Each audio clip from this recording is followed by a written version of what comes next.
अपने भाई के एनकाउंटर से शोक में डूबी एक बहन के आंसू जो शब्द बनकर सबको झकझोर रहे हैं, लेकिन हृदयहीन एवं असंवेदनशील लोगों के लिए इनका कोई महत्व नहीं है।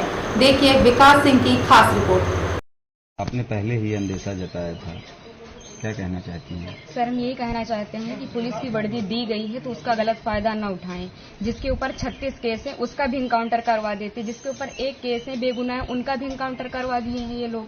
अगर इसमें 15 लोग शामिल हैं, 14 लोग शामिल हैं तो सबका इनकाउंटर होना चाहिए। ये जो दिखाते हैं ना, ये कानून वास्तव में अंधा है, कोई इंसाफ नहीं मिल रहा है। हम लोगों के ऊपर क्या बीत रही है, हम लोगों की माँ भी नहीं है, पिता हैं हमारे बड़े भाई थे। अगर हमारे पिता कुछ हो गया तो हम लोग सारे कौन थे? हमारे भाई ही तो थे। उन लोगों ने उनका भी बेरहमी से एनकाउंटर कर दिया।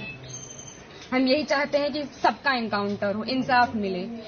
इस सरकार में हम अभी तक तो सरकार के खिलाफ कुछ नहीं बोल रहे थे, लेकिन वास्तव में जो हो रहा है बहुत गलत हो रहा है। ये नहीं होना चाहिए, चाहे फिर इसमें विपक्षी पार्टी हो या फिर कोई भी हो, कोई भी नेता हो, जो करवा रहा है बहुत गलत करवा रहा है। हम लोगों को इंसाफ मिलना चाहिए, ऐसा नहीं होना चाहिए था। जो किए हैं बहुत गलत किए हैं। भगवान तो उनको सजा देंगे ही, लेकिन उनको भी सजा मिलनी चाहिए कानून की तरफ से।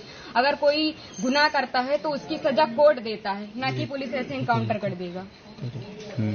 आपके भाई का क्या स्वभाव था, किस तरह से, कैसे आप लोगों के बीच में रहते थे वो? सर, हमारे भाई का स्वभाव एकदम सरल था, पढ़ने लिखने में भी अच्छे थे। हम लोगों के साथ एकदम फ्रेंड के जैसे बिहेवियर उनका था, और गए थे तो बात भी होती थी, और हम लोगों से बहुत ज्यादा उनको लगाव स्नेह था, जैसे कि हर एक भाई बहन में होता है। और आज ये सुनने के बाद जैसे लग रहा है कि हम लोगों के जमीन पैर से एकदम खिसक गई हो।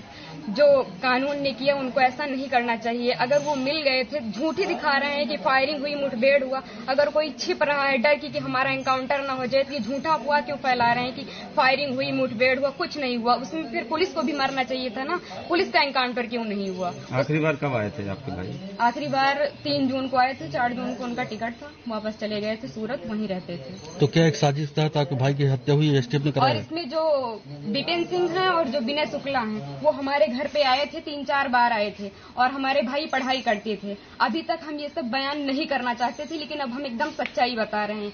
वो लोग उनको लालच देके कि ऐसा गाड़ी होगा, बंगला होगा, वगैरह वगैरह, जबकि भगवान का दिया सब कुछ हम लोगों के पास है, सब कुछ है। लेकिन फिर भी उन लोगों ने लालच दिया, और लालच में ले जाकर उनको सूरत में एक केस में फंसा दिया। उसके बाद वो थे कि नहीं थे, न ये हम लोगों को पता है। ये तो सिर्फ जिन लोगों ने करवाया उनको पता है, विपिन सिंह और विनय शुक्ला को, और या तो भगवान को पता है वो सच था कि झूठ था। अब तो एनकाउंटर कर ही दिए हैं, जीवित तो कर नहीं सकते हमारे भाई को।